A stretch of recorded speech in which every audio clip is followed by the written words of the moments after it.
obviously the Oscars are coming up on Sunday, and we don't want to do all the categories. We're just going to do 6. In fact, we're in essence going to do 3 because the 3 are incredibly simple. Yeah.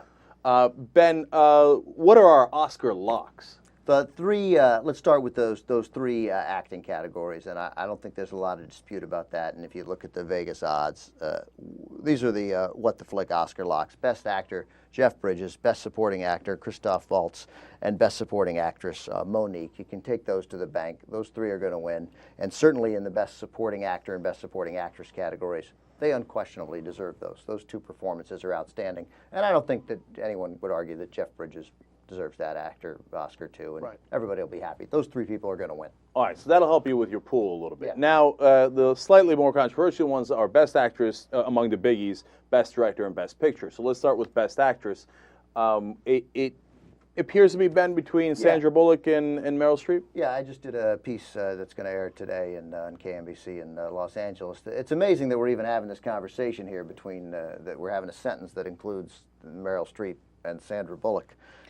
16 nominations there for between Meryl the 2 Streep. of them, and they're all Meryl. Right, 16 nominations. 15 before this year, 15 nominations between the 2 of them, Meryl Streep and Sandra Bullock. So it really is probably a 2-person race between the 2 of them. No way to know for sure, but Meryl Streep for Julie and Julia, and Sandra Bullock for The Blind Side. I think that the favorite right now, you'd have to bet 200 basically to win 100 on Sandra Bullock, and 100 to win 200, more or less, on Meryl Streep. And I think what tips the balance there is that that's the only nomination that Julie and Julia got. Yeah. The Academy didn't see fit Anything to honor else, it anywhere else. And I think that counts against it. I think it's too bad that we mentioned that Stanley Tucci didn't get nominated for that. But anyway, I think the only thing that would hurt, that would hurt Sandra Bullock in this, that would keep her from getting a win here, is that she's won everything else.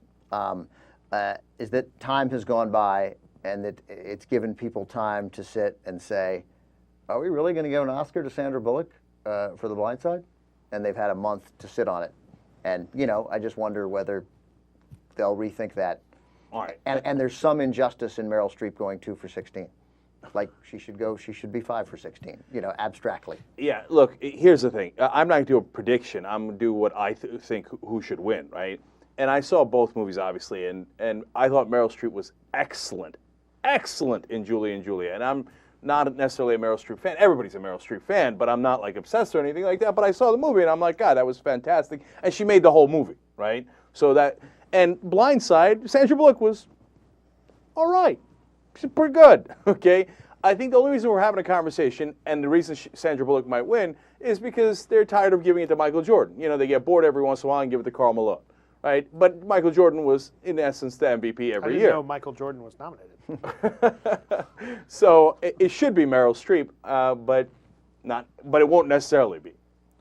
I personally think that it's going to go. I can't tell you who should get it, but I think that it's going to go to Sandra Bullock. I think that, for a couple different reasons. I think partly because Julie and Julia didn't get any other nominations. And I think that the Academy, kind of as we mentioned when we talked about nominations, I think the Academy is going to choose to honor the fact that she's willing to and able to successfully break out of the mold. She's only ever really played these ingenue, young, romantic lead type characters. It's like, oh, okay, she actually can do a different type of role. Big deal that she did Crash in 2004. I think that helped her a lot. Carey Mulligan should win for An Education, but I think Sandra Bullock's going to win. All right, now Best Director is very, very controversial. We got basically James Cameron, Catherine Bigelow, and Quentin Tarantino. They seem to be the main contenders, obviously, here. Everybody's talking about Cameron versus Bigelow, but Tarantino's definitely still in it. I'll start off on this one. I think we're going to look back and say, where's the question? Of course it's James Cameron. I mean, he does this, what is now an epic movie, an almost legendary movie in Avatar, in its success alone, right? But if that success if I thought it was unmerited, then I say, okay, who cares, right?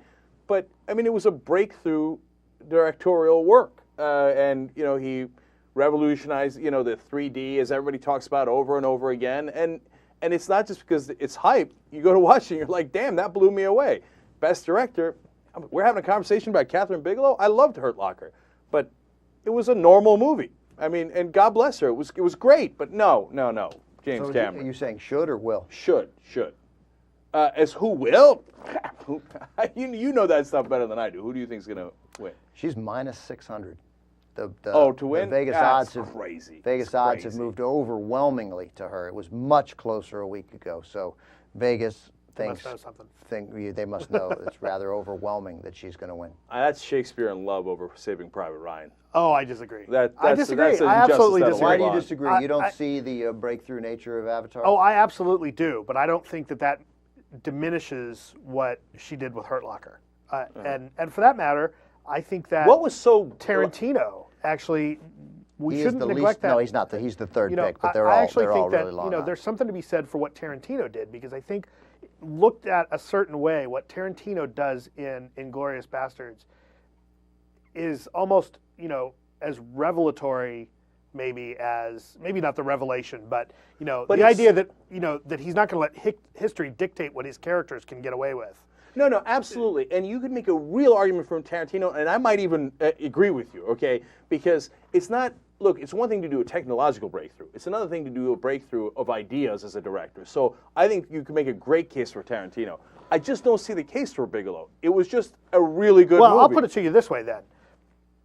Do you think that Cameron could have done with that script what Bigelow did with it, without putting any of the giant effects in, without having people? Could he add any Navi to the script or no? But that's the thing. Could he tell a human?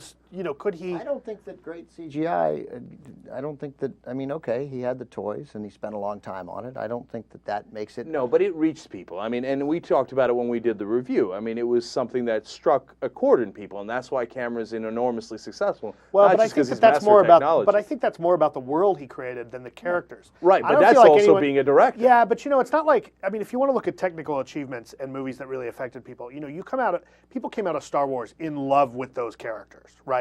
People not just were quoting, but they wanted to meet Han Solo. They, people, more so than Avatar. More, in Avatar, the characters honestly are kind of forgettable, right? Like, yeah, okay, they're big blue aliens, but do you remember the That's names? that's do you a remember great their lines? case for Tarantino because those characters are not forgettable, right? Right. Well, but I think that with what Bigelow does is she really gets you inside these guys' heads, right? Or if not gets you inside their heads, really like shows you somebody doing a job that would be alien to 99.99% of us. It's a good right? debate. It's a good debate. That's a really excellent point about Star Wars. He didn't win.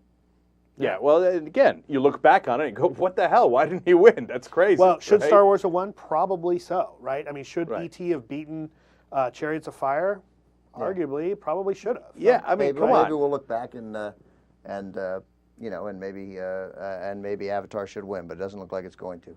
All right, so now let's go to Best Picture. And then we have the similar argument of Avatar or Hurt Locker, or maybe it's a wild card because there's 8 other movies in there, right? Now they've gone to 10 movies. On Well, this. it's an interesting scoring system, and a scoring system that probably hurts Avatar.